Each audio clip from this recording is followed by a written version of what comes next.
Hello students, welcome back to our YouTube channel Aadhunik JEE and initiative of Aadhunik digital classes.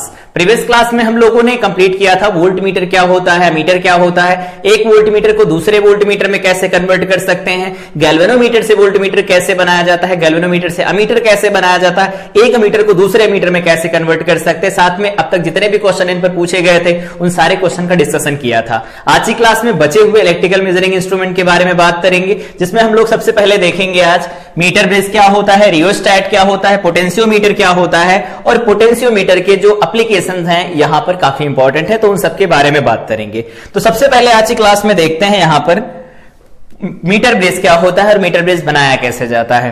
तो metre base बताने से पहले यहां पर हम डिस्कस करते हैं व्हीटस्टोन बेस क्या होता है एक्चुअली और ये कैसे बनाया जाता है। तो हमारा डिस्कशन ये है कि व्हीटस्टोन ब्रिज, जो कि हम लोग डिस्कस कर चुके हैं, एक बार रिकॉल कर लेते हैं। व्हीटस्टोन ब्रिज, व्हीटस्टोन ब्रिज क्या होता है तो हम लोग जानते हैं व्हीटस्टोन ब्रिज एक ऐसा कॉम्बिनेशन होता है जिसमें चार अलग अलग रेजिस्टेंसेस लगाए जाते हैं। ऐसे एक रजिस्टर ये हो गया, दूसरा रजिस्टर ऐसा हो गया, एक रजिस्टर हमारे पास ऐसा हो गया, एक रजिस्टर हमारे पास ऐसा हो गया, ठीक है। और इसके साथ यहां पर एक बैटरी कनेक्ट की जाती है और ये की भी लगी होती है, की लगाना हो लगा सकते हैं। ये हो जाएगा P, ये लिखा जाता है Q और इसे लिख देते हैं हम R और इसे लिख देते हैं S। यहां पर लगा होता है एक गैल्वेनोमीटर, इधर गैल्वेनोमीटर लगा होता है, रेजिस्टेंस भी होता है लेकिन इसको गैल्वेनोमीटर से रिप्लेस कर देते हैं। तो बैलेंस व्हीटस्टोन ब्रिज जब भी बात कर रहे होते हैं, अगर ये बैलेंस होता है तो balanced Wheatstone bridge, Wheatstone bridge, इसकी कंडीशन याद होगी, हम लोगों ने डेराइव की थी। वो क्या थी कि P by Q is equal to R by S होता है अगर IG जो गैल्वेनोमीटर करंट होती है वो 0 हो, तब की कंडीशन ऐसी थी। मतलब ये बैलेंस तभी होगा जब गैल्वेनोमीटर में करंट फ्लो नहीं करेगी। अगर हम इसे लिख देते हैं A और इसे लिख देते हैं B और ये C है और ये D है, तो हम ये कह सकते हैं, इसको ऐसा ना लिखना चाहे तो ऐसे लिख सकते हैं, इसमें कोई करंट फ्लो नहीं करेगी। इसका मतलब B का पोटेंशियल D के पोटेंशियल के बराबर हो जाएगा। पोटेंशियल डिफरेंस 0 तो करंट फ्लो नहीं करेगी, ऐसा बनेगा।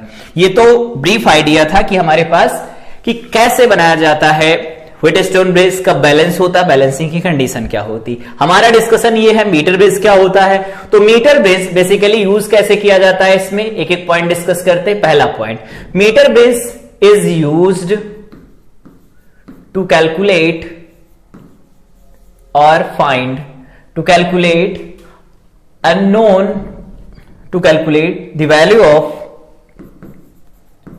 of unknown resistance,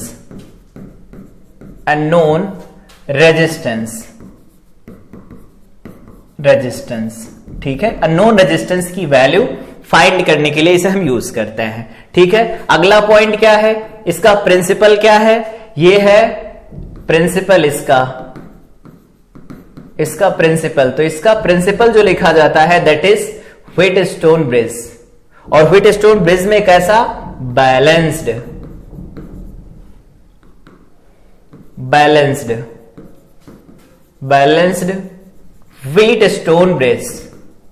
Wheatstone bridge के ऊपर ये बेस्ड है, ठीक है। 2 पॉइंट हो गए।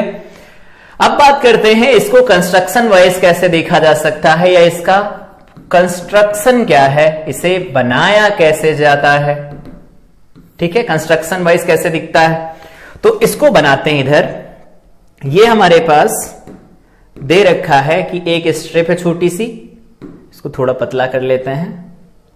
ये स्ट्रिप बनाई गई, छोटी सी पतली सी स्ट्रिप है, ठीक है। और इसके सामने यहां पर एक दूसरी स्ट्रिप लगाई गई है और इसके सामने यहां पर एक तीसरी स्ट्रिप लगाई गई है। आई थिंक ये चीज समझ आई होगी। उसके बाद में क्या करते हैं, यहां कहीं पर एक स्ट्रिप ऐसे लगा देते हैं, एक स्ट्रिप ऐसे लगा देते हैं ऐसी, और एक स्ट्रिप यहां पर ऐसे लगा देते हैं। देखो ऐसी है स्ट्रिप, ऐसी स्ट्रिप लगा दी गई। इनको फिल कर देते हैं किक करके, इसको फिल कर देते हैं किस कलर से, फिल कलर ये रहेगा ठीक, ये ठीक रहेगा, इससे कर देते हैं फिल। फिर अगला देखो, इसको फिल कर देते हैं, इसी से फिल कर दिया, इसको भी फिल कर लो, इसको फिल कर देते हैं इसी कलर के साथ।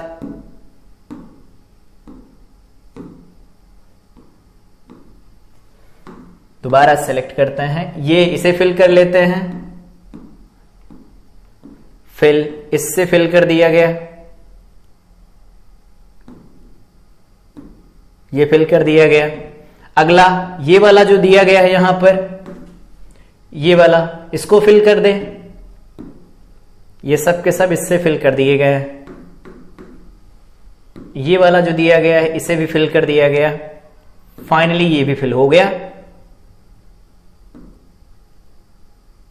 इससे फिल कर दिया गया। देखो सारे के सारे फिल कर दिए गए। इसमें देखो कितनी स्ट्रिप दिख रही हैं, यहां पर देखो दो एल शेप की स्ट्रिप दिख रही हैं। बेसिकली ये स्ट्रिप जो होती हैं वो कॉपर स्ट्रिप्स होती हैं, CU स्ट्रिप्स होती हैं, ये कॉपर स्ट्रिप्स होती हैं, ठीक है। एक हॉरिजॉन्टल होती, दो एल टाइप की होती हैं। अब क्या करते हैं इसमें कंस्ट्रक्शन नाम में देखो मीटर बेस है। मीटर बेस मतलब यहां पर कोई तो ऐसा होगा जो 1 मीटर होगा, तो यहां पर एक वायर लगाया जाता है, एक वायर लगाया जाता है ऐसा, और ये 1 मीटर लॉन्ग होता है। ये वायर कैसा है, ये जो वायर यहां पर हम लोग यूज करते हैं, ये वायर मैग्नेट का वायर होता है, मतलब जिनके रेजिस्टेंस टेम्परेचर के साथ बहुत धीरे धीरे बढ़ते हैं उनका वायर हो सकता है। तो ये हमारे पास वायर दे रखा, नाम दे दिया जाता है इसे AB, और इसके साथ बैटरी एक कनेक्ट की जाती है। सर्किट को बनाना तो पड़ेगा ना पूरा, तो यहां पर एक बैटरी कनेक्ट की जाती है, ये बैटरी इधर से कनेक्ट की कर दी गई, ये बैटरी कनेक्ट कर देते हैं, तो बैटरी ऐसे कनेक्ट करते हैं, देखो बैटरी कनेक्ट हो गई। की लगाना चाहे तो की लगा सकते हैं, यहां पर ये की लग गई, और वापस से इसे यहां पर कनेक्ट कर दिया जाता है। फाइनली इस तरह से बन गया। तो ये बन गया हमारे पास ड्राइविंग जो सेल होता है, जो सेल यहां से करंट फ्लो कराएगा वो E हो गया, और ये हमारे पास की दे रखी है, इसको अलग से मार्क कर देते हैं, ये की है। ये हमारे पास 1 मीटर लॉन्ग, यहां पर जो AB है 1 मीटर लॉन्ग मैग्नेट वायर है, मैग्नेट वायर है, 1 metre long magnet wire. Magnet wire क्यों यूज करते, तो हम जानते हैं टेम्परेचर कोफिशिएंट जो होता है वो बहुत धीरे धीरे चेंज होता है ऐसे मटेरियल के लिए, ठीक है। बाकी का जो सर्किट बनता है वो कैसा बनता है, तो उस सर्किट को भी डिजाइन कर लेते हैं। यहां देखो इस सर्किट में यहां पर एक टर्मिनल होता है, एक टर्मिनल यहां होता है, दूसरा एक टर्मिनल यहां होता है, और एक टर्मिनल यहां होता है, ठीक है। स्टेप बाय स्टेप समझते जाएंगे, सारी चीजें पता चल जाएंगी। अभी इस टर्मिनल के साथ यहां पर देखो, यहां कहीं पर कुछ ऐसा है, इधर यहां पर एक छोटा सा बॉक्स होता है, ये छोटा सा बॉक्स होता है, इसको फिल कर लेते हैं इस कलर के साथ या इस कलर के साथ, बस ऐसा ठीक है। ये बॉक्स होता है छोटा सा। उसके बाद में यहां पर, अब बाकी चीजों को ऐसे लिखते हैं हम, ये बॉक्स हो जाता है, इससे कनेक्टेड रहता है, ये इससे कनेक्ट हो गया। यहां पर एक रेजिस्टेंस लगा होता है, इसे कहा जाता है resistance box. This is resistance box, और इसका रेजिस्टेंस हम R से लिखते हैं, और ये होता है S, ये होता है हमारे पास अननोन रेजिस्टेंस, अननोन रेजिस्टेंस होता है, ठीक है। अननोन रेजिस्टेंस हो गया। यहां पर इस वाले टर्मिनल के साथ एक और टर्मिनल कनेक्ट किया जाता है, यहां पर हम कनेक्ट करते हैं गैल्वेनोमीटर, ये ऐसा बना देते हैं, पैरेलल में होता है इसका रेजिस्टेंस। मान लेते हैं यहां कहीं पर टच कर रहा है, जिस पॉइंट पर टच करता है ये जैकी, उसको हम लिख देते हैं J, और यहां से यहां RA से लगा करके J तक का रेजिस्टेंस जो लिखा जाता है वो क्या लिखते हैं हम, P लिख देते हैं, और यहां पर B से लगा करके J तक का रेजिस्टेंस लिखा जाता है Q से लिख देते हैं। अब इस ओवरऑल सर्किट को इसमें कन्वर्ट कर देते हैं और लगा देते हैं बैलेंस व्हीटस्टोन ब्रिज की कंडीशन। तो ये कंडीशन किसकी लगा रहे हैं हम, I इज इक्वल टू 0, या हम लिखना चाहें तो लिख सकते हैं IG इज इक्वल टू 0 की कंडीशन हम यहां अप्लाई करते हैं। तो ये तो मीटर ब्रिज बनता कैसे बना लिया, समझ भी लिया कैसे बनाया जाता है, लेकिन अब इसे बनाना तो पूछा नहीं जाएगा जेईई में, इस पर क्वेश्चन पूछे जाएंगे, तो क्वेश्चन के लिए फार्मूला डेराइव करना है। तो इस सर्किट को कन्वर्ट कर लेते हैं, पूरा सर्किट को कन्वर्ट करेंगे तो इस टाइप में चला आएगा। देखो यहां पर ये A है, एक रेजिस्टेंस R लगा है, नए पेज पर सर्किट को दोबारा बना लेते हैं ऐसे, ये ऐसा है, इसका रेजिस्टेंस दिया गया है R, इधर जो लगा है इसका रेजिस्टेंस दिया गया है हमारे पास S जो कि अननोन है, और यहां पर एक रेजिस्टेंस लगा है, एक इधर लगा है, ये P है और ये Q दिया गया है, और इसको फाइनली कनेक्ट किया गया है बैटरी के साथ। बैटरी के साथ कनेक्ट किया गया, कि लगाना हो लगाओ, नहीं तो नहीं लगाना तो मत लगाओ। यहां पर लगा है गैल्वेनोमीटर जो 0 रीडिंग शो कर रहा है, मतलब ये बैलेंस है, और बैलेंस होगा तो हम लिख सकते हैं R by S is equal to P by Q। अब ये एक यहां पर कंफ्यूजन है कि P और Q हमें नहीं पता, तो P और Q नहीं पता तो वापस यहां कैलकुलेट कर लेते हैं। जो भी है वायर होगा AB, ये कैसा होता है, यूनिफॉर्म क्रॉस सेक्शन का होता है, यूनिफॉर्म क्रॉस सेक्शन का होता है। तो अगर इसका क्रॉस सेक्शनल एरिया A ले लिया जाए, ठीक है, और इसकी लेंथ 1 मीटर है ही, ठीक है, और साथ में यहां से यहां तक की डिस्टेंस अगर हम L एज्यूम कर लेते हैं, यहां से यहां तक की डिस्टेंस L है, तो ये 1 मीटर, तो इधर कितना बचा रह जाएगा, 100 माइनस L, सेंटीमीटर में लिखें तो 100 माइनस L बचा रह जाएगा। तो इस RAG की वैल्यू क्या निकल के आएगी, तो लिखेंगे रो, मटेरियल की रेजिस्टिविटी तो बदलने वाली नहीं है, rho into L by A लिख सकते हैं, और अगर RBJ लिखेंगे, B से लगा करके J, तो रो लिखा जाएगा 100 माइनस L बनेगा लेंथ, डिवाइडेड बाई में क्रॉस सेक्शनल एरिया A बन जाएगा। डिवाइड कर दो इनको, डिवाइड करेंगे तो ये हो जाएगा हमारे पास P, ये हो जाएगा Q, यही लिखेगा इधर P और Q। तो यहां से लिखेंगे R डिवाइडेड बाई में S is equal to P कितना आया है, वो आया है L बाई A, तो यहां लिखेंगे rho L by A divided by rho into 100 minus L divided by A बनेगा। डिवाइड करवा दो तो R by S is equal to क्या लिख सकते हैं, तो इसे लिखेंगे L अपान 100 माइनस L लिखा जाएगा। ये हमारे पास रिजल्ट निकल के आ जाएगा। ये सबसे इंपॉर्टेंट फार्मूला है पूरे मीटर ब्रिज का, ये फार्मूला हमें याद होना चाहिए। तो इस तरह से हम मीटर ब्रिज का फार्मूला डेराइव कर सकते हैं। अब बात करते हैं, हर बार डेराइव तो करना नहीं, सीधे फार्मूला लगाएंगे। तो 2-3 चीजें पूछी जा सकती हैं। इसका रेशियो पूछा जा सकता है, एक तरीका है। यहां से जो पूछा जाता है ज्यादातर, वो पूछा जाता है अननोन रेजिस्टेंस। अननोन रेजिस्टेंस की वैल्यू, मतलब एस की वैल्यू, तो निकाल लो एस की value. S is equal to क्या लिखेंगे यहां से, ये लिखेंगे 100 माइनस L डिवाइडेड बाई में L लिखेंगे, इनटू में R, जो भी रेजिस्टेंस बॉक्स का रेजिस्टेंस होगा वो तो हमें नोन होगा। तो ये हमारे पास 2 अलग अलग रिजल्ट्स आ जाएंगे। ये हो गया रिजल्ट जनरल, और ये हो गया S का पर्टिकुलर फार्मूला। तो मीटर ब्रिज क्या होता है, एक बार फिर से, मीटर ब्रिज कैलकुलेट करने के काम आता है, किसे, अननोन रेजिस्टेंस कैलकुलेट करने के काम आता है। प्रिंसिपल क्या है, व्हीटस्टोन बैलेंस ब्रिज जो होता है उस पर बेस्ड है, ये उस पर काम करता है। कंस्ट्रक्शन क्या होता है वो बना लिया, सामने बना लिया। यहां पर हम लोगों ने इनके रेजिस्टेंसेस निकाले, बैलेंस व्हीटस्टोन ब्रिज की कंडीशन लगा करके सॉल्व कर दिया, रिजल्ट निकल के आया। मैग्नीफाइंग वायर लेने का मतलब ये था कि इसका रेजिस्टेंस जब भी टेम्परेचर बढ़ेगा तो उससे थोड़ा कम बढ़ेगा, बहुत कम बढ़ेगा, इसलिए हमने इसे यूज किया। अदरवाइज किसी और वायर का, मतलब अगर कोई और मटेरियल लिया जाता तो उसकी रेजिस्टिविटी टेम्परेचर के साथ अगर बढ़ रही होती तो यहां पर डाटा जो होते वो चेंज हो जाते। एंड करेक्शन तो हो ही रहा था, साथ में यहां पर कुछ हीटिंग इफेक्ट की वजह से कुछ पैरामीटर्स बदल जाते। ठीक है, अब इसके आगे बात करते हैं रियोस्टैट के बारे में। तो रियोस्टैट बनाया कैसे जाता, दिखता कैसे है, तो दिखता कुछ इस तरह से है रियोस्टैट। ठीक है, इसमें देखो टर्मिनल लगे हैं अलग अलग, इसमें यहां पर एक टर्मिनल इधर लगा है, देखो एक टर्मिनल ये लगा है, और आउटपुट का टर्मिनल यहां दिया जाता है। जो यहां पर बनाया गया वो इस तरह से बनाया गया उल्टा करके। तो एक टर्मिनल यहां है, दूसरा टर्मिनल यहां है, और यहां पर इसका आउटपुट निकाला जाएगा।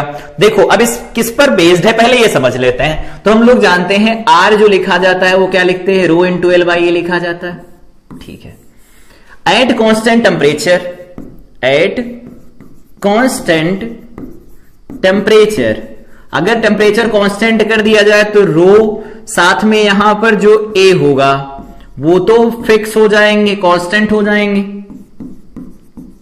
कांस्टेंट हो जाएंगे। और अगर ये कांस्टेंट हो गए तो आर सीधा डिपेंड करेगा एल के ऊपर, एल ज्यादा तो रेजिस्टेंस ज्यादा, एल कम तो रेजिस्टेंस कम होगा। अब जैसे हमें वैल्यू चाहिए रेजिस्टेंस की, यहां पर देखो एक ये टर्मिनल, एक ये टर्मिनल, ये आउटपुट टर्मिनल होता है, ये इनपुट के टर्मिनल होते हैं, इसके ऊपर ये स्लाइडर लगा होता है, इसको हम इसके ऊपर खिसका सकते हैं। पहला पॉइंट देखो, मान लेते हैं कि इस टर्मिनल को यूज किया जा रहा है, इस टर्मिनल को अगर हम यूज कर रहे हैं, तो जब हम इस टर्मिनल को यूज करेंगे और ये टर्मिनल यूज करेंगे बाहर वाला, तो करंट यहां से एंटर करेगी इसके अंदर, इनके अंदर बहुत पतले पतले वायर्स लगे हैं, उनसे करंट होकर के पास करेगी, फिर स्लाइडर के अंदर जाएगी और स्लाइडर के अंदर होते हुए इस टर्मिनल से बाहर निकल जाएगी करंट। तो अगर इस स्लाइडर को इस किनारे रखा जाए, सबसे किनारे, तो अगर करंट इस टर्मिनल से एंटर करती तो इसमें देखो कम नंबर ऑफ टर्न से पास करना पड़ रहा है इसे, और अगर इसको हम इधर आगे बढ़ा देते हैं तो देखो अब ज्यादा नंबर ऑफ टर्न से इसे पास करना पड़ रहा है, और यहां वायर लपेटे गए हैं। तो वायर अगर लपेटे गए इसका मतलब है कि लेंथ बढ़ेगी, अगर लेंथ को हम बढ़ा देंगे उस केस में क्या होगा, रेजिस्टेंस बढ़ जाएगा। तो ये वेरिएबल रेजिस्टेंस ऑफर करता है। तो अगर ये सबसे किनारे रहता है, इधर किनारे, सबसे किनारे, इधर सबसे किनारे रहेगा, तो उस केस में यहां से जो करंट एंटर करेगी स्लाइडर में जाएगी, स्लाइडर से इस टर्मिनल पर कलेक्ट कर ली जाएगी।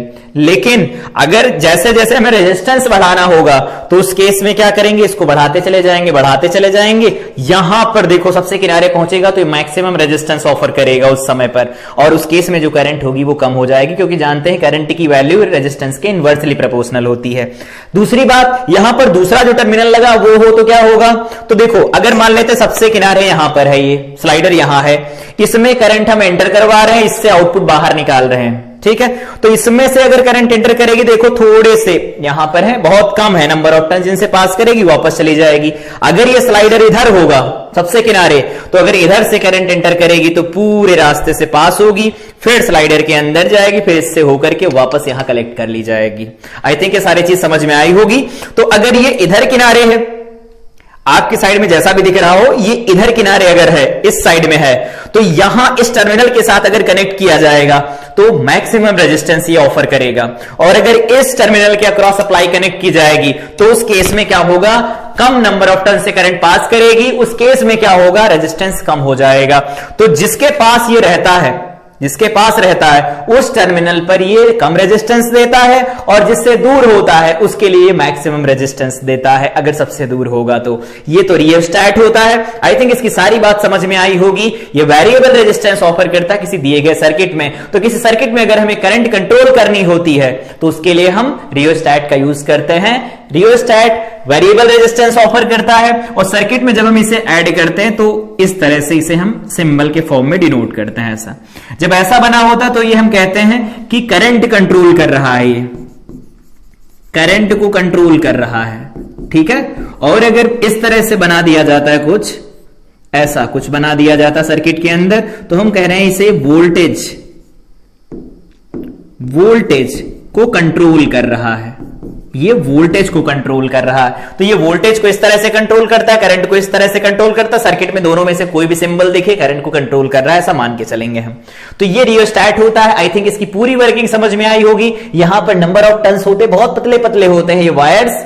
इसमें हम देखेंगे तो जितना पतला वायर होगा वो उतनी रेजिस्टेंस ऑफर करेगा। जानते हैं आर क्या होता है, रो एल बाई होता है। यहां पर देखो भी देखा, तो हमारे पास जो आर होता है वो एक इनवर्सली प्रोपोर्शनल होता है। तो ए की वैल्यू अगर कम हो जाएगी तो आर बढ़ नहीं जाएगा, तो आर बढ़ जाएगा। ज्यादा रेजिस्टेंस ऑफर करने के लिए हम इस इलेक्ट्रिकल एलिमेंट का यूज करते हैं। आई थिंक ये सारी चीज समझ में आई होगी। अब इसके आगे बढ़ते हैं। अगला हमारे पास इंपॉर्टेंट इंस्ट्रूमेंट है, दैट इज पोटेंशियोमीटर। पोटेंशियोमीटर क्या होता है, कैसे काम करता है, वो बाद में पढ़ेंगे। पहले हम यहां पर जो डिस्कस कर चुके हैं उसको पहले देखते हैं। हम लोगों ने पढ़ा था वोल्ट मीटर के बारे में। वोल्ट मीटर, जब हमारे पास वोल्ट मीटर है, वोल्टेज को मेजर कर सकता है, तो पोटेंशियोमीटर हम क्यों यूज करते हैं, ये भी वोल्टेज ही मेजर करता है पोटेंशियल डिफरेंस निकालने के लिए। तो वोल्ट मीटर में ऐसे दिक्कत क्या थी उसको पहले एक बार डिस्कस कर लेते हैं। वहां भी डिस्कस किया था। मान लेते हैं कि हमारे पास ये कोई एक सर्किट दिया गया है, इसका ईएमएफ ई है और इसका इंटरनल रेजिस्टेंस आर है, ठीक है। और यहां पर हमने कनेक्ट कर दिया है वोल्ट मीटर, और कुछ ऐसा है, ठीक है। ये सर्किट हमारे पास बना हुआ है, ऐसा कोई सर्किट है, करंट फ्लो कर रही है, इसके अंदर छोटा सा पार्ट लिया गया है। तो अगर इस वोल्ट मीटर से रीडिंग ली जाए तो क्या निकल के आएगी, इसमें कोई ना कोई करंट तो फ्लो कर ही रही होगी। तो अगर कोई करंट फ्लो करेगी, इस केस में यहां पर जो V की वैल्यू लिखी जाएगी वो लिखी जाएगी E माइनस आई आर लिखी जाएगी। मान लेते हैं इसके करंट फ्लो कर रही, दैट इज I, या स्मॉल आई लिखना चाहो स्मॉल आई लिख लो, ये स्मॉल आई करंट फ्लो कर रही है इसके अंदर। तो यहां से V जो टर्मिनल पोटेंशियल डिफरेंस होता है E माइनस आई आर लिखा जाता है, ये बात हम लोगों ने देखी थी। अब हमें मेजर क्या करना था, हम इसका पोटेंशियल या इसका EMF मेजर करना चाहते थे, इसका EMF हमें निकालना था। तो अगर इसका EMF निकालना था, हमने निकाला यहां से, तो पोटेंशियल डिफरेंस मिल गया, और उसमें जो ये IR होता है, ये हमारे पास एरर आ गई, इतनी एरर आ गई। अब रेजिस्टेंस, इंटरनल रेजिस्टेंस कम होता है तो एरर बहुत ज्यादा नहीं होती, लेकिन कुछ वैल्यू होती है। अब अगर ये वैल्यू है, इसको हटाना चाहते हैं हम, वोल्टमीटर में अगर इसको सर्किट में एक्चुअली जोड़ा जाए तो देखो कैसा होगा।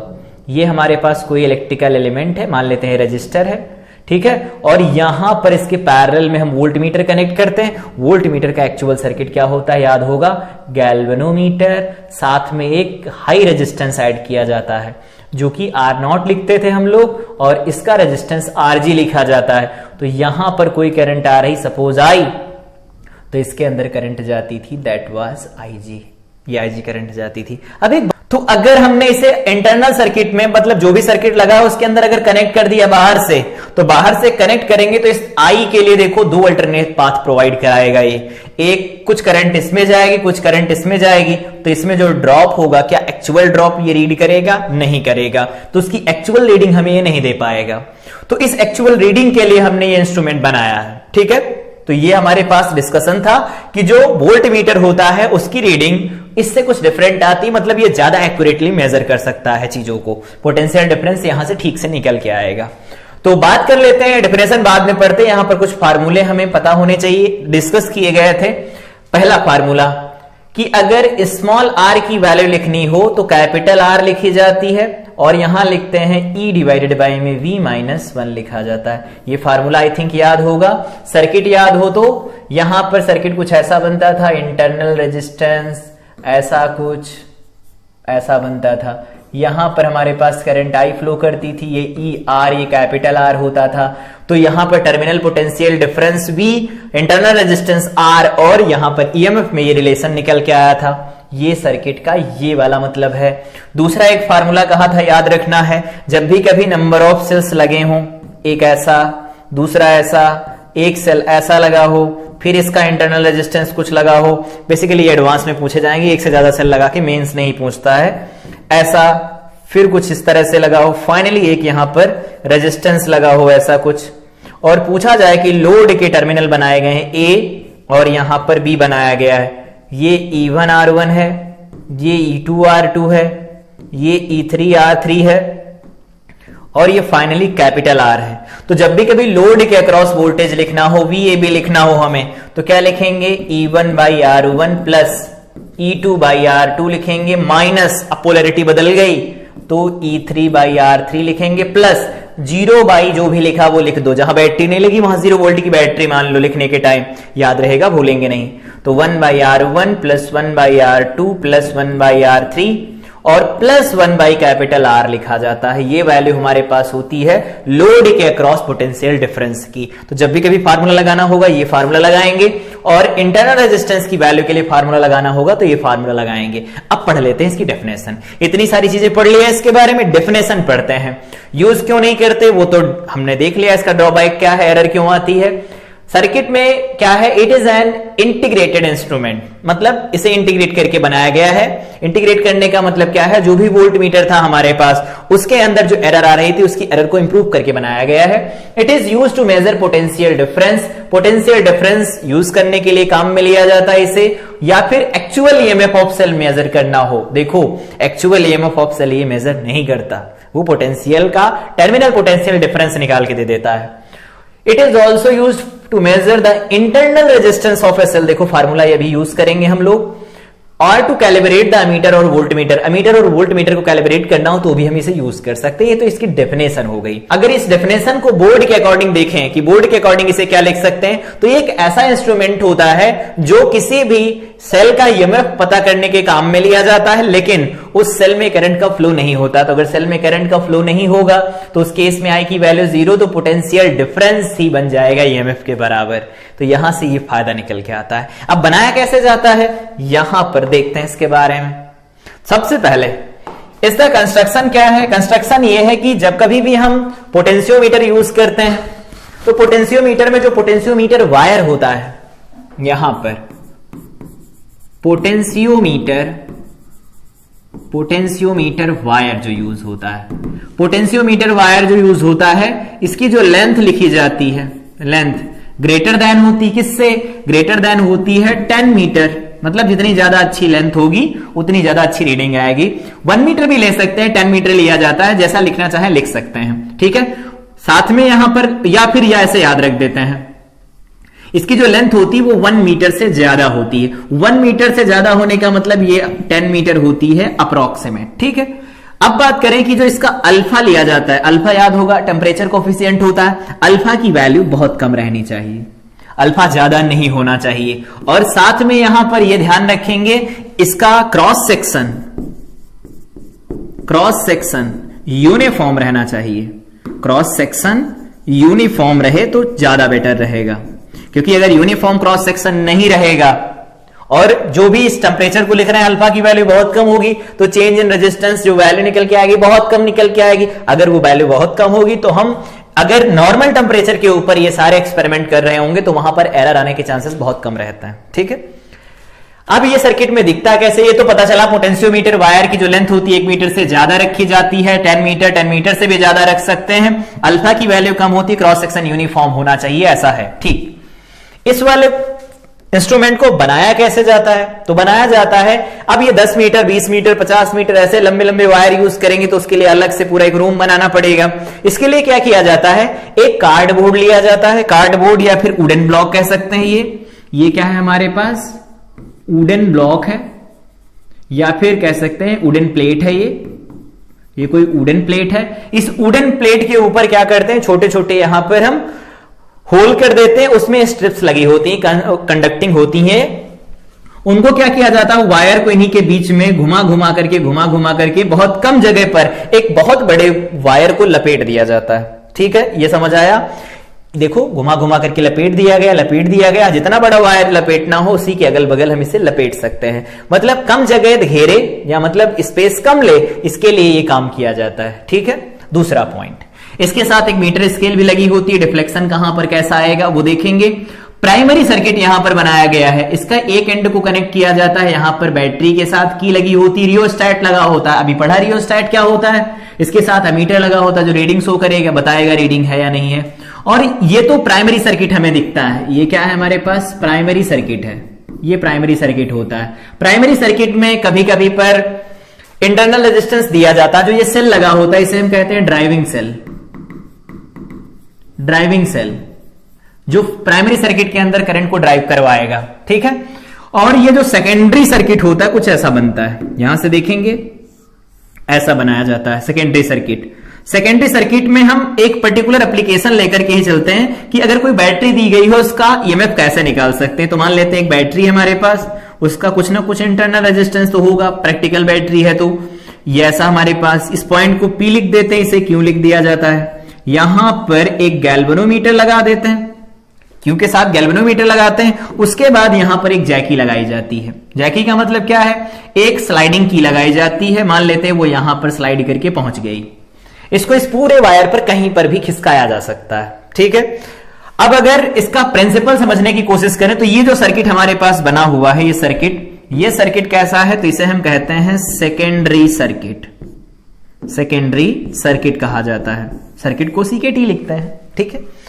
ये जी हो गया गैल्वेनोमीटर, यहां पर एक बैटरी जिसका ईएमएफ ई इंटरनल रेजिस्टेंस आर है, इसका ईएमएफ कैलकुलेट करना है हमें, ठीक है। एप्लीकेशन कुछ भी लिख सकते हैं, एक से ज्यादा बैटरी लगा लो कोई फर्क नहीं पड़ता, फार्मूले तो आते हैं। एक से ज्यादा बैटरी लगाओ, 10 लगाओ, 20 लगाओ, चाहे जितनी बैटरी लगा दो कोई फर्क नहीं पड़ता, फार्मूले पता है, कैलकुलेशन कर लेंगे, लॉजिक क्लियर है पूरा, ठीक है। तो एक सिंपल एक्सप्लेनेशन लेकर के चलते हैं कि ये ईएमएफ है, ई इंटरनल रेजिस्टेंस आर दिया गया, इसका ईएमएफ निकालना है। तो क्या करते हैं, जो भी ये वायर है इस स्लाइडिंग की के साथ इसके ऊपर हम कहीं पर भी इसे स्लाइड करवाते हैं, और स्लाइड करवाते करवाते हमें एक ऐसा पॉइंट ढूंढना पड़ता है जहां पर आईजी की वैल्यू 0 हो जाए। आईजी की वैल्यू 0 हो जाने का मतलब है वहां पर हमें न्यूट्रल पॉइंट ढूंढना पड़ेगा, न्यूट्रल पॉइंट ढूंढना है, न्यूट्रल पॉइंट जहां मिल जाए। तो न्यूट्रल पॉइंट ढूंढ लिया, मान लेते हैं ऐसा कि जो न्यूट्रल पॉइंट हमें मिला वो इस पॉइंट पर मिल गया, जे पॉइंट पर। तो ये हमारे पास जो पॉइंट्स दिए होते हैं ये तो ए होता है, और यहां पर जो पॉइंट दिया होता है बी। तो ए बी ये वायर है, पोटेंशियोमीटर जो वायर होता है वो हमारे पास ए बी दिया गया है। तो इस ए से हम लोगों ने इसे स्लाइड करवाना शुरू किया, स्लाइड करवाते करवाते करवाते जे पॉइंट हमें ऐसा मिला जिस पॉइंट के ऊपर ये गैल्वेनोमीटर 0 डिफ्लेक्शन शो कर रहा है। अब गैल्वेनोमीटर अगर 0 डिफ्लेक्शन शो करेगा, इसका मतलब इस ब्रांच के अंदर कोई करंट नहीं है। तो अगर इस ब्रांच में कोई करंट नहीं होगी तो दूसरी ब्रांच इधर भी तो है इसकी, इसमें भी कोई करंट नहीं होगी। हम लोगों ने देखा था कि अगर करंट जाने का रास्ता है, आने का नहीं, तो करंट नहीं जाएगी। तो इसमें कोई करंट नहीं, इसका मतलब इस वाली ब्रांच में कोई करंट नहीं होगी। और करंट होती किसकी की वजह से? पोटेंशियल डिफरेंस की वजह से। तो पोटेंशियल डिफरेंस 0 होगा। तो इसमें ऐसे लिख सकते हैं, इस ब्रांच में कोई करंट नहीं, तो इस ब्रांच में कोई करंट नहीं। तो सिंपल वे में हम लिख सकते हैं, यहां पर वापस आकर के प्रिंसिपल में, यहां पर सर्किट हमारे पास ऐसा बना हुआ है, एक बार दोबारा से इसे रीड्रॉ कर लेते हैं। ई आर यहां पर क्यू है, यहां पर पी है, यहां पर हमारे पास एक गैल्वेनोमीटर लगा है, और यहां कहीं पर जे दिया गया है, ये जे दिया गया है। ठीक है, ऐसा है। अब बात करते हैं यहां पर कि इधर हमारे पास ये बी दिया गया था, ये ए था, इसमें कोई करंट नहीं, तो इसमें भी कोई करंट नहीं होगी। प्राइमरी सर्किट सेकेंडरी सर्किट देखो अब एक दूसरे से ये अलग हो गए हैं। अलग होने का मतलब एक दूसरे से छूट नहीं गए हैं। ये प्राइमरी सर्किट अपनी करंट अपने में फ्लो कराएगा, की को बंद करेंगे, ऑफ कोर्स की को बंद करेंगे, तो की को बंद करेंगे तो उसकी करंट उसमें फ्लो करेगी। इसमें अगर एक्सटर्नल सर्किट कुछ होता, सेकेंडरी सर्किट पूरा कंप्लीट होता, तो इसमें करंट फ्लो करती। एक ही सर्किट कंप्लीट करने का पाथ था, उसने करवा दिया ब्लॉक, इसमें हो गया डिफ्लेक्शन 0, आईजी की वैल्यू 0 हो गई। तो इस पॉइंट का पोटेंशियल इस पॉइंट की पोटेंशियल के बराबर हो जाएगा। सिमिलरली इसमें कोई करंट आएगी नहीं, तो इन दोनों पॉइंट के पोटेंशियल सेम हो जाएंगे। अब लिखते हैं यहां पर final, if IG is equal to 0, मतलब हमें न्यूट्रल पॉइंट मिल गया, न्यूट्रल पॉइंट हमें मिल गया।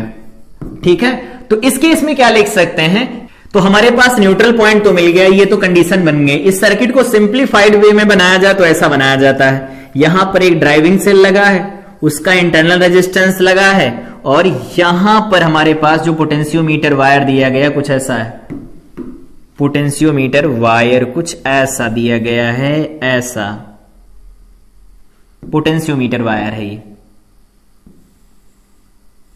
ऐसा दिया गया है। ये वैल्यू हमारे पास ए लिख रखी है, ये है बी। ठीक है, और इसका सेकेंडरी सर्किट देखो कुछ ऐसा दिख रहा है, ये पी है, यहां क्यू है, यहां पर लगाया गया गैल्वेनोमीटर, ये मान लेते हैं ये जे है। बहुत अच्छा। अब ये हमारे पास दिया गया था ईपी, लिख देते हैं इसे आरपी लिख देते हैं, और ये ई और आर है। ये पी क्यों लिख दिया? प्राइमरी ईएमएफ है, सेकेंड प्राइमरी इंटरनल रेजिस्टेंस है बैटरी का। तो प्राइमरी सर्किट सेकेंडरी सर्किट अलग अलग बने हैं। हम लोगों ने देखा कि इस ब्रांच में कोई करंट नहीं है, कोई करंट नहीं मतलब पी पॉइंट का पोटेंशियल या ए पॉइंट का पोटेंशियल लिखे हम इसे, ये किसके बराबर हो जाएगा? पी पॉइंट के बराबर हो जाएगा। बहुत अच्छा, क्योंकि इसमें कोई करंट नहीं ना, तो इसमें कोई करंट नहीं होगी तो दोनों के पोटेंशियल बराबर। इसमें भी कोई करंट नहीं, तो जे पॉइंट का पोटेंशियल क्यू पॉइंट के पोटेंशियल के बराबर आ जाएगा। एक काम करो, दोनों को माइनस करवा दो, तो लिखेंगे V A minus V J is equal to V P minus V Q लिखा जाएगा। ऐसा लिखेंगे हम इसे, और जब ऐसा लिखा जाएगा तो देखो वी ए जे क्या है? ए से जे के बीच का पोटेंशियल डिफरेंस, और वीपी माइनस वी क्यू क्या है? इस पॉइंट के बीच का पोटेंशियल डिफरेंस है। दोनों के पोटेंशियल का डिफरेंस बराबर हो गया। तो अब हम इन्हें दोनों की कैलकुलेशन करनी पड़ेगी। तो दोनों की कैलकुलेशन करेंगे तो कैसे कर सकते हैं? देखो नए पेज पर चलते हैं। Calculation of V A minus V J, इससे कैलकुलेशन करते हैं हम। इससे कैलकुलेशन दो अलग अलग केस में की जाती है। Case number first, normal calculation करेंगे। नॉर्मल कैलकुलेशन का मतलब है कि जो भी डाटा दिया गया हो उसी में सारी कैलकुलेशन कर दें इसे।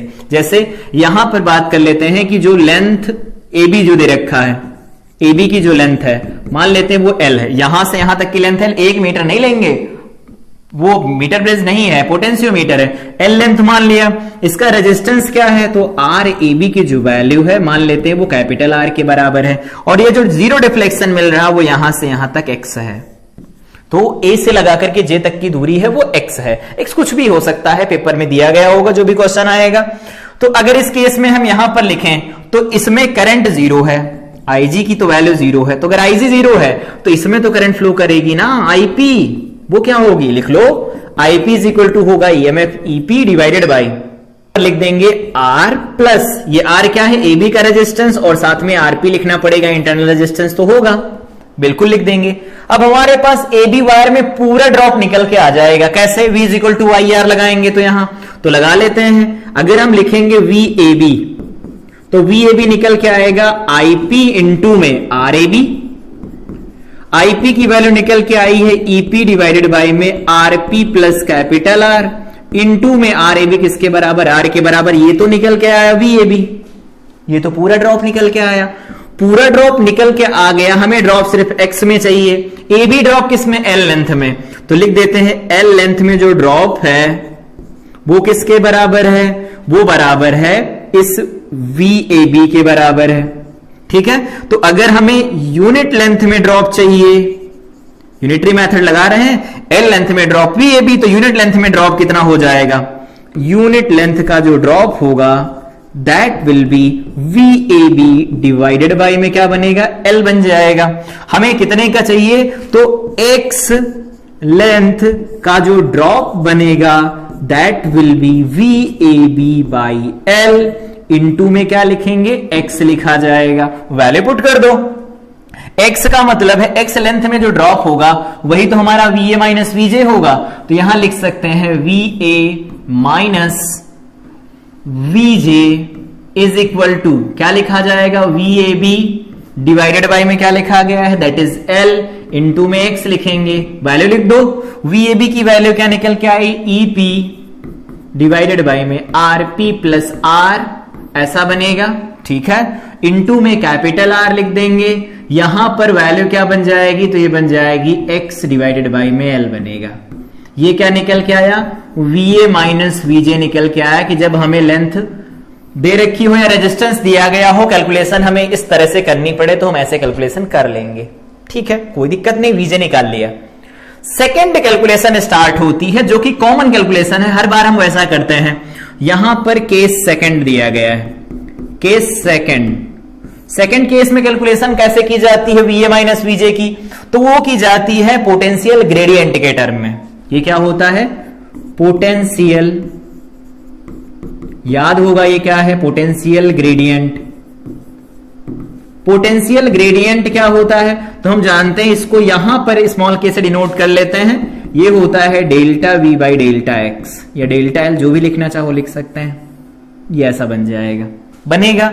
ठीक है, पोटेंशियल ग्रेडियंट दिया हो तो क्या कर सकते हैं, जैसे पोटेंशियल ग्रेडियंट के टर्म में अगर लिखना चाहें, यहां पर अगर लिखना हो कि ये क्या होता है तो लिख देना वोल्टेज ड्रॉप, यहां तो ड्रॉप ही होगा, वोल्टेज ड्रॉप पर unit length that is potential gradient. अब अगर बात करें कि K की वैल्यू निकालिए delta V by delta L, तो K की वैल्यू निकल के आई, K क्या है, पर यूनिट लेंथ में ड्रॉप, तो यहां से अगर लिखते हैं VA माइनस VJ, तो X में ड्रॉप चाहिए, तो यूनिट लेंथ में ड्रॉप हमारे पास K दिया गया, तो X लेंथ में ड्रॉप क्या लिखा जाएगा, दैट विल बी KX, ये लिखा जाएगा। एक बार फिर से रिपीट कर देते हैं, K क्या है, यूनिट लेंथ में ड्रॉप है और डिफ्लेक्शन जीरो किस पर मिला, तो X लेंथ पर मिला, तो X इंटू में K लिखा जाएगा, वो पूरा ड्रॉप निकल के आएगा। तो VA माइनस VJ की वैल्यू यहां से भी निकाली जा सकती, दूसरा तरीका ये है, एक तरीका यहां इससे भी निकाला जा सकता है, इसे बहुत अच्छा है। तो इस तरह से हम इसे निकाल सकते हैं। यहां पर ये क्या दिख रहा है, एक तो तरीका होता है इसे ऐसे निकाला जा सकता है, दूसरा तरीका होता है इस तरह से हम इसे निकाल सकते हैं। तो ये VA माइनस VJ की कैलकुलेशन है, जैसा क्वेश्चन कहे उसी के अकॉर्डिंग कैलकुलेशन कर देनी है, ठीक है। अगर डायरेक्ट हमें मिल जाता है पोटेंशियल ग्रेडियंट तो बहुत अच्छा है, अगर नहीं मिलता है तो इस तरह से कैलकुलेट किया जा सकता है यूनिटरी मेथड लगा करके। ये तो स्टेप नंबर पहले की कैलकुलेशन हो गई। इसको हम इतनी डिटेल में क्यों समझ रहे हैं, कहते तो डायरेक्ट लिख देते पोटेंशियल ग्रेडियंट के टर्म में, लेकिन हर बार ऐसा क्वेश्चन पूछा जाए ऐसा जरूरी नहीं है, ठीक है। तो ये हमारे पास हो गया पहला केस। दूसरा केस, अब बात करते हैं calculation of, now second case is calculation of VP minus VQ। ये स्टेप बहुत इजी है। यहां पर देखो कैसे, यहां पर जो दिया गया है इस वाले को देखो, चाहे इसको देखो चाहे दोनों फिगर सेम ही है, बस AB को थोड़ा छोटा कर दिया गया है देखने के लिए। यहां से देखो P और Q के बीच का हमें पोटेंशियल का डिफरेंस चाहिए। इसमें करंट कितनी बताओ, 0 करंट। तो अगर किसी भी ब्रांच में 0 करंट होगी तो इसमें कोई ड्रॉप होगा क्या, नहीं होगा। तो P और Q के बीच में पोटेंशियल किसके बराबर हो जाएगा, EMF ऑफ सेल के बराबर हो जाएगा। लिख दो इधर, क्या निकल के आएगा, तो यहां पर लिख देंगे VP माइनस VQ, जो लिखा जाएगा दैट विल बी E। ये तो E हो गया, ठीक है। अब हमारे पास ये E निकल के आया, VA माइनस VJ दो अलग अलग जगह से निकल के आया। रिक्वायर्ड क्वांटिटी क्या थी, दैट वाज E। तो अगर हम यहां से वैल्यू निकाल देते हैं, यहां पर देखो इसको हम नाम दे देते हैं फर्स्ट इक्वेशन, और ये फर्स्ट इक्वेशन जो लिखी गई है दैट इज प्रिंसिपल। यही प्रिंसिपल है इसका, प्रिंसिपल ऑफ पोटेंशियोमीटर। पूरा लिख लेना, जगह नहीं है तो प्रिंसिपल ऑफ पोटेंशियोमीटर है। दोनों साइड की कैलकुलेशन बराबर कर लो, कर तो चुके दोनों साइड की कैलकुलेशन। तो लिख देते हैं from equation first and second. Second equation में हमारे पास दोनों इक्वेशन आ रही है, या फ्रॉम इक्वेशन फर्स्ट लिख देते हैं डायरेक्ट। क्या लिखेंगे यहां से, फर्स्ट इक्वेशन कहती है VA minus VJ is equal to VP minus VQ लिखा जाएगा। VA माइनस VJ की दो अलग अलग वैल्यू आई, जो चाहो रख लो, दोनों रख लेते हैं। क्या लिख सकते हैं, तो ये EP divided by RP plus R बनेगा, इनटू में R बाई L इंटू में X बन जाएगा।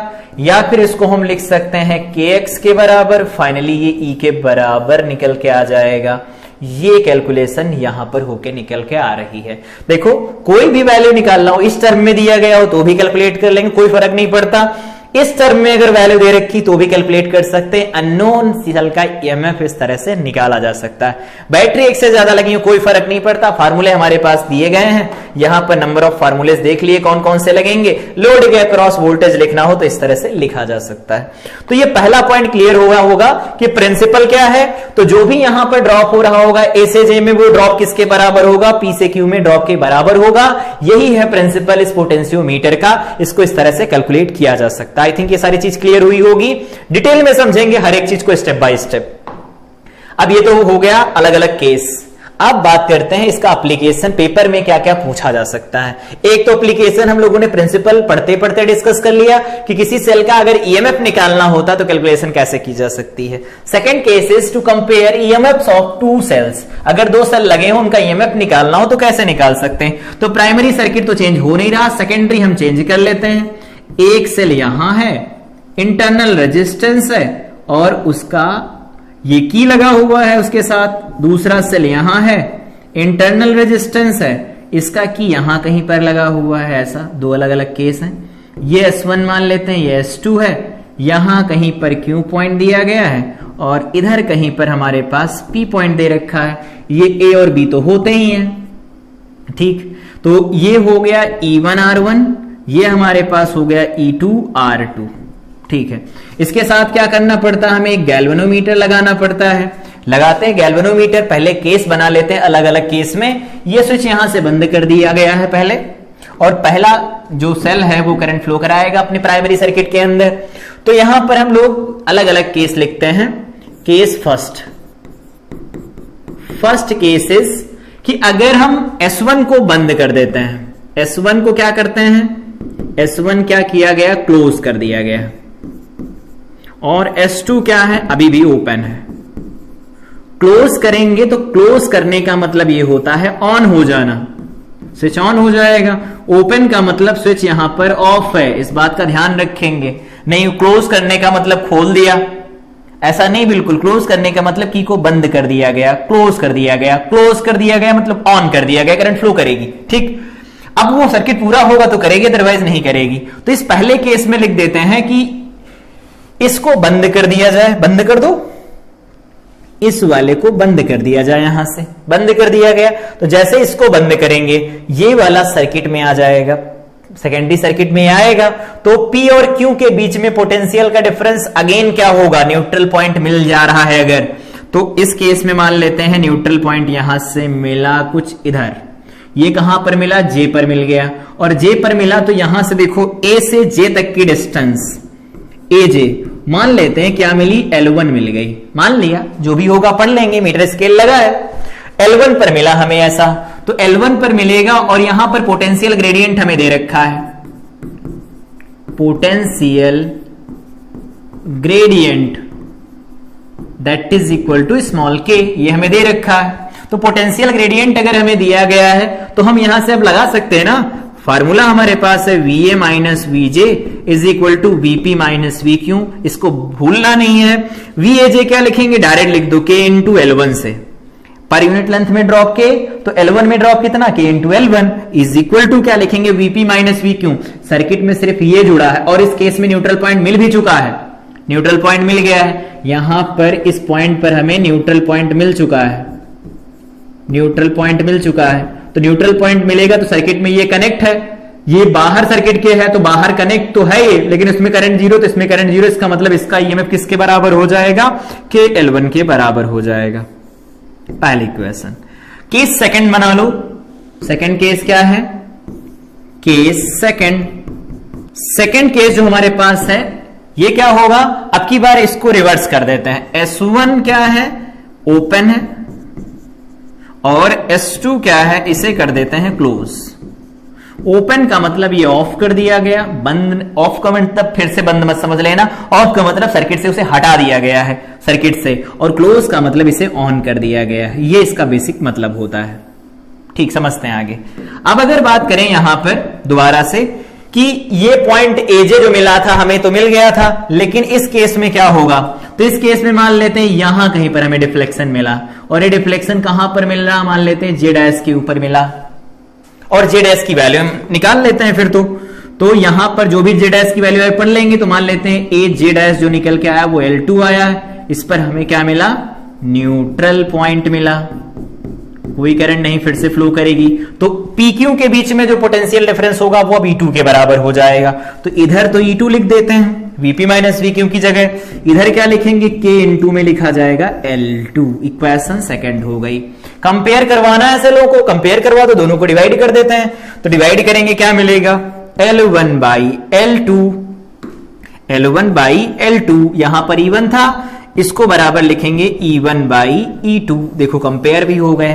तो इस तरह से दो सेल को हम कंपेयर करवा सकते हैं। पहले ने न्यूट्रल पॉइंट दिया L1 पर, तो ड्रॉप कितना हुआ, K इंटू L1, वो किसके बराबर, E1 के बराबर। दूसरे ने जो न्यूट्रल पॉइंट दिया वो L2 पर दिया, ड्रॉप कितना होगा, K इंटू L2, वो किसके बराबर, E2 के बराबर। ऐसा नहीं किया गया है कि दोनों को एक साथ बंद किया गया, एक बंद दूसरा खुला, दूसरा बंद पहला खुला है, तब के लिए कंडीशन है, और इसको सॉल्व करके वैल्यू निकाल लेंगे। अगर किसी एक सेल का ईएमएफ पता हो तो दूसरे का ईएमएफ भी निकाला जा सकता है, अदरवाइज कंपेयर तो कर ही सकते हैं। इसके बाद अगला हमारे पास दिया गया है to determine the internal resistance of a cell. Formula दोबारा से याद आया होगा, small r is equal to क्या था, capital R, E divided by में V माइनस 1, याद होगा। Internal resistance, terminal potential difference और ईएमएफ ऑफ सेल में रिलेशन ये होता है। नहीं पता तो भी कोई फर्क नहीं पड़ता, निकाल लेंगे। समझते हैं इसे कैसे। प्राइमरी सर्किट तो हमारे पास बना ही हुआ है, सेकेंडरी बना लेते हैं इसके लिए।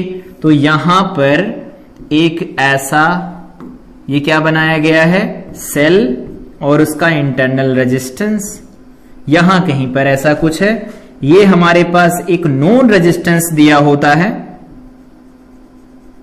और इसमें एक की लगी हुई है, मान लेते हैं यहां कहीं पर ऐसा कुछ एक की लगी हुई है, एस मान लेते हैं।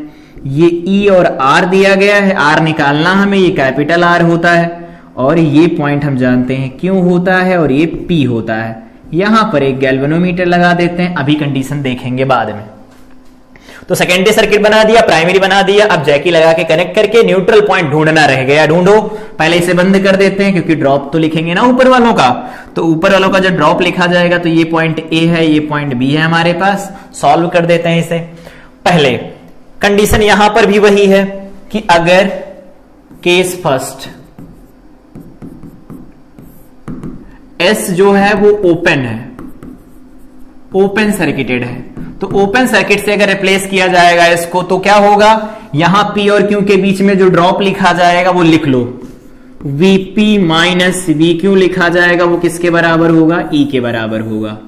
ठीक है, और Va माइनस न्यूट्रल पॉइंट कहां मिल रहा, तो मान लेते हैं न्यूट्रल पॉइंट अब की बार यहां कहीं मिल रहा है। ये पॉइंट क्या लिखा गया, J लिखा गया है, तो यहां पर लिख लेते हैं कि AJ जो होगा वो किसके बराबर, मान लेते हैं L1 के बराबर है, और AJ पर हमें न्यूट्रल पॉइंट मिला है, न्यूट्रल पॉइंट मिला है।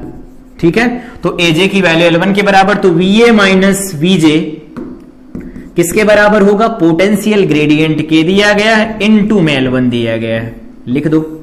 फिर दोनों को क्या करो, कंपेयर करवा लो, दोनों बराबर होते हैं ना प्रिंसिपल के अकॉर्डिंग, तो यहां से लिख देंगे क्या होगा, E इज इक्वल टू लिखा जाएगा K into L1, equation first हो गई। केस सेकंड, सेकंड केस क्या है, S2 को क्लोज कर दो, क्लोज कर दो। तो क्लोज जब करेंगे तो क्या होगा, जैसे ही इसे क्लोज किया जाएगा, जैसे ही इसे हम क्लोज करेंगे तो क्लोज जैसे किया जाएगा इसमें करंट बन जाएगी, वो करंट इसके अंदर फ्लो करने लगेगी। मान लेते हैं वो करंट है, उसमें जो करंट बहती वो तो IP होती है, इसमें जो करंट है दैट इज I। तो क्या I की वैल्यू निकाल सकते हैं, ऑफ कोर्स निकाल सकते हैं। I इज इक्वल टू बन जाएगा E डिवाइडेड बाई में R प्लस कैपिटल R लिखा जाएगा, ये देखो बन जाएगा। ये हमारे पास इस वाले लूप की करंट हो गई, प्राइमरी सर्किट में करंट है वो अलग है, तो ये I की वैल्यू हो गई। अब बात करते हैं यहां पर जो ये तो निकल आया VA minus VJ, second case के लिए अप्लाई करेंगे जब इस लूप करंट के साथ, तो यहां पर हम लिख सकते हैं Vp minus VQ is equal to, यहां से यहां तक लगा दो ना KVL लगाएंगे तो डायरेक्ट देखो लिख देते हैं हम इसे, क्या लिख देंगे, E माइनस IR लिखा जाएगा।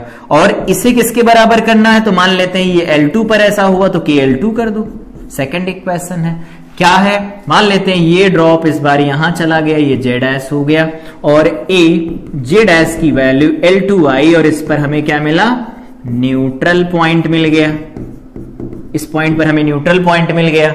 सॉल्व कर देते हैं इसे, ये पहले इक्वेशन दूसरी इक्वेशन दोनों को सॉल्व कर लेना है। तो दोनों को सॉल्व करें तो क्या मिलेगा, देखो डिवाइड करो इनको, तो इधर E अपान E माइनस IR, इधर KL1 बाई KL2 मिलेगा, डिवाइड कर देते हैं इनको। तो डिवाइड करेंगे तो यहां से मिल जाएगा E डिवाइडेड बाय में E minus IR, E divided by में E minus IR is equal to में क्या मिलेगा, तो इधर मिल जाएगा KL1 बाई KL2 मिल जाएगा, सही है। यहां से देखो कैसे क्या कैंसिल हो जाएगा, और ये बन जाएगा E डिवाइडेड बाय में, यहां पर मिलेगा E minus IR is equal to मिलेगा L1 बाई L2, सही है। यहां पर E लिखा गया, यहां E लिखा गया, सही है। I की वैल्यू क्या है, E अपान R प्लस R है, इनटू में स्मॉल r दे रखा है, that is L1 by L2। E से ही देखो कैंसिल हो जाएगा, ये R प्लस R चला जाएगा ऊपर, और यहां पर क्या लिख सकते हैं इसे, तो ये मल्टीप्लाई भी तो होगा, एक बार पूरा लिख देते हैं, तो यहां बन जाएगा हमारे पास 1 अपॉन, यहां बनेगा R plus capital R minus, यहां क्या लिख देंगे R, और ये पलट के जब इधर जाएगा तो R प्लस कैपिटल R के बराबर होगा, ये L1 बाई L2 निकल के आएगा। सॉल्व कर दो इसे, तो ऊपर लिखा गया है capital R plus R divided by, यहां पर R से R कैंसिल होगा, ये हो जाएगा capital R is equal to निकल के आएगा L1 बाई L2। सॉल्व कर दो इसे, तो यहां से R बाई R प्लस 1 मिलेगा, यहां L1 बाई L2 मिलेगा, 1 को उधर भेज दो, R by R is equal to L1 by L2 minus 1, तो R बाई R की वैल्यू क्या निकल के आएगी, या फिर डायरेक्ट लिख दो, R इज इक्वल टू क्या निकल के आएगा, capital R L1 by L2 minus 1 निकल के आ जाएगा। देखो ये इंटरनल रेजिस्टेंस की वैल्यू होती है। अगर ऐसे नहीं लिखना चाहते हैं तो स्मार्ट तरीके से काम करेंगे, क्या करेंगे, यहां पर वापस आओ, यहां देखो ये क्या लिखा गया है, ये होता है टर्मिनल पोटेंशियल डिफरेंस, जिसको हम V लिखते हैं, ठीक है, और ये E दे ही रखा है, तो ये V और E ये KL1 KL2 हो गए, तो डिवाइड कर दो इनको। यहां पर लिखेंगे E is equal to KL1 और यहां पर V is equal to KL2 लिखा जाएगा, डिवाइड कर दो, E by V is equal to L1 by L2 बनेगा। और हम जानते हैं R is equal to R, यहां पर लिखा जाता है E डिवाइडेड बाई में V माइनस 1, वैल्यू पुट कर दो, डायरेक्ट आंसर निकाल लो, ये आ जाएगा L1 बाई L2 माइनस 1, खत्म हो गया। देखो क्वेश्चन इस तरह से सॉल्व कर लो, चाहे इस तरह से सॉल्व कर लो, अगर ये मान लो भूल गए हैं तो इस तरह से सॉल्व कर सकते हैं, ऑप्शन है, अदरवाइज ऐसे करेंगे टाइम बच जाता है इससे। तो आर की कैलकुलेशन इस तरह से भी की जा सकती है, तो अगर टाइम कम है तो हम इस तरह से कैलकुलेट करते हैं, अगर फार्मूला भूल गए हैं तो भी इस तरह से हम कैलकुलेट कर सकते हैं। दोनों अलग अलग तरीके से सॉल्व करना सीखा। तो इसमें इस तरह से कैलकुलेट किया जाता है इंटरनल रेजिस्टेंस, इस तरह से दो सेल कंपेयर किए जाते हैं, इस तरह से किसी सेल का इंटरनल रेजिस्टेंस अगर नोन है, हमें दिया गया होता है, दिया नहीं गया होता है तो भी अगर सेल का ईएमएफ निकालना हो तो सेल का ईएमएफ निकाल सकते हैं, उसका प्रिंसिपल हो गया। साथ में यहां पर हम लोगों ने डिस्कशन किया कि प्रिंसिपल के लिए इक्वेशन क्या बनती है, तो वो इक्वेशन देखो लिखी है VA minus VJ is equal to VP minus VQ। अगर ये याद है तो पूरा पोटेंशियोमीटर याद रहेगा, ठीक है। इसके बाद में हम लोगों ने बात किया यहां पर पोटेंशियोमीटर वायर के बारे में, डेफिनेशन पढ़ी, यहां पर इंपॉर्टेंट फार्मूले देख लिए, आते हैं तो बहुत जल्दी हम इन चीजों के साथ डील कर सकते हैं। तो ये आज की क्लास थी जिसमें हम लोगों ने करंट मेजरिंग इंस्ट्रूमेंट के बचे हुए पोर्शन को डिस्कस किया, मीटर बेस पढ़ा, रियोस्टेट पढ़ा, पोटेंशियोमीटर पढ़ा और उसके एप्लीकेशन देख लिए। अगली क्लास में जब हम लोग मिलेंगे तो बात कर रहे होंगे इनके PYQs के बारे में कि इन पर कैसे कैसे क्वेश्चन अब तक पूछे गए हैं। उसके बाद में हम लोग डिस्कशन करेंगे heating effect of electric current का, जिसमें बल्ब, इन सब के बारे में डिटेल बात करेंगे। तो तब तक के लिए इस क्लास को रिवाइज करें, मिलते हैं अगली क्लास में। टिल